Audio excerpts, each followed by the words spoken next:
Je suis stressée. Qu'est-ce que je fais maintenant? Bonjour, encore une fois, pour une troisième fois, on parle de stress. Mais avant, sous un de mes articles cette fois, c'est un article Jamais 203 qui racontait une tranche de ma vie. J'ai eu un commentaire d'un monsieur qui s'appelle Raf Ba. Bon, je suppose que c'est un diminutif pour son nom.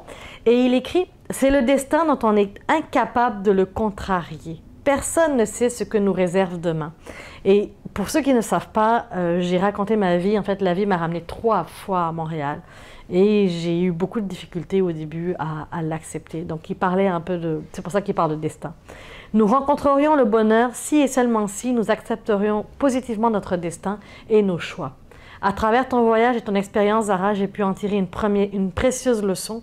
C'est qu'il faut oser partir, voyager, conquérir et surtout oser faire des choix jusqu'au bout. Et là, les bonnes choses, les meilleures vont nous choisir tout à fait comme ton pays t'a choisi. Alors, je me pose une question sur le destin parce que franchement, j'ai pas encore...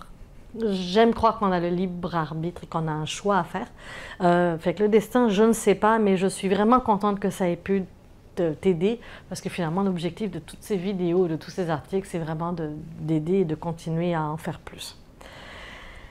Comme nous avons vu dans les vidéos précédentes, on a vu la première chose déjà, comment on reconnaît le stress, comment on sait qu'on est stressé. La deuxième vidéo, on a regardé les raisons pour lesquelles on était stressé. Donc, en général, c'était les finances, si je me souviens bien. On avait les finances, la relation et on avait les agendas beaucoup trop chargés. Et aujourd'hui, j'ai envie de te parler de comment faire quand tu es stressé. Et je vais y aller un peu à contre-courant parce que des outils pour gérer ton stress, une fois que tu es stressé, il y en a plein sur Internet. Okay. Les mandalas, la méditation, marcher, écouter de la musique, discuter, partager, faire du sport, il y en a plein, respirer tout simplement, il y en a plein d'outils et tu peux les trouver sur Internet. D'ailleurs, même quand je donne des formations, oui, je vais parler de ces outils-là, mais ça va être une infime partie parce qu'une fois qu'on est stressé, il y a quand même beaucoup d'informations gratuites sur Internet. Par contre, ce qui est vraiment important pour moi, c'est de réaliser que tu es stressé parce qu'il y a eu un feu. Et c'est bien beau d'éteindre le feu, mais le feu va revenir tout le temps si on n'éteint pas les étincelles qui font que le feu arrive.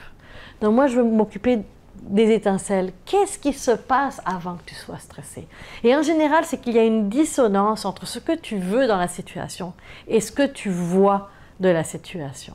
Donc, il y a des attentes qui ne sont pas répondues. À partir de là, tu dois commencer à observer. Observe ce qui se passe. Observe que tu es stressé. Fais la liste en fonction. Avec la première vidéo, tu peux la reprendre. Fais la liste des corps physiques, émotionnels et mentaux qui sont touchés.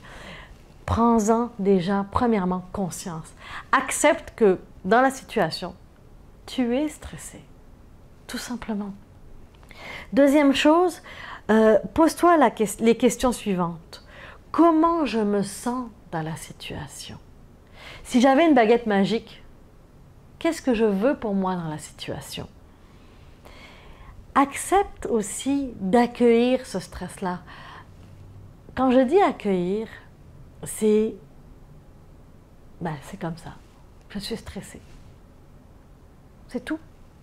J'ai oublié mon texte. Je suis stressée. C'est ça. Et c'est à partir de là qu'on avance.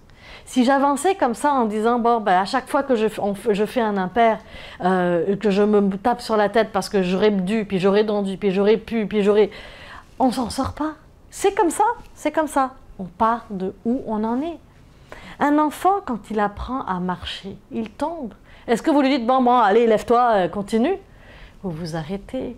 Vous le regardez, vous lui disiez que vous comprenez, que c'est difficile, hein, qu'il trouve ça difficile, puis qu'il a tout à fait raison de trouver ça difficile. Vous allez le lever, vous allez lui faire un petit bisou magique, vous allez le laisser avancer. La même chose avec un nouvel employé qui arrive. Il veut tout savoir et là vous voyez sa détresse, parce qu'il est stressé, parce qu'il veut prouver, puis il veut montrer qu'il est capable. Vous allez le prendre où il est rendu. Ok, tu as besoin de ça aujourd'hui, je vais te le donner et je vais t'amener ailleurs plus tard. On accueille et on accepte. Il fait moins 30 degrés dehors, ben, il fait moins 30 degrés dehors. C'est ce que j'ai fini par comprendre après presque 20 ans au Québec. Donc, on accepte et on accueille. Même si ça ne fait pas notre bonheur, c'est OK. C'est comme ça. On ne peut rien y changer de toute façon. On est stressé, la situation nous stresse, c'est OK. On a le droit d'être stressé. Maintenant, aller regarder qu'est-ce qui fait qu'on est stressé. Et encore une fois, il y a un élément par contre que je veux te donner pour pouvoir être conscient un peu plus de ton stress, c'est les saines habitudes de vie. Dors bien, mange bien, fais du sport, va marcher. Juste ça pour te garder dans un niveau où tu restes présent à toi, où tu es là pour prendre conscience, observer, accueillir et être là. Parce que si tu es toujours sur le speed et sur le high, toujours rapide, tout est cordé au quart de tour, tu ne seras pas capable de t'asseoir et de ressentir ce que tu vis et puis de réaliser que tu es stressé.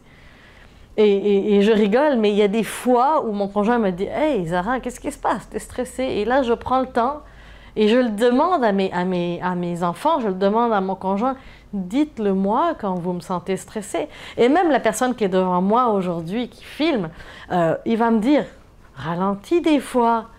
Parce que des fois, je vais aller trop vite, parce que je suis stressée, parce que je veux passer un message, je ne veux pas me tromper, parce que. Donc, on a tous ces moments-là. Mais ralentis, prends-en conscience, observe et accueille. C'est à ton tour de me parler, comme d'habitude. Écris-moi comment tu fais pour gérer ton stress. Qu'est-ce qui se passe? Est-ce que tu as identifié le pourquoi de ton stress? Est-ce que tu arrives à comprendre ce qui se passe quand tu es stressé? Parce que finalement, le comprendre, c'est déjà le décortiquer. Et après, on trouvera des solutions. Mais commence par l'observer, le comprendre et l'accueillir.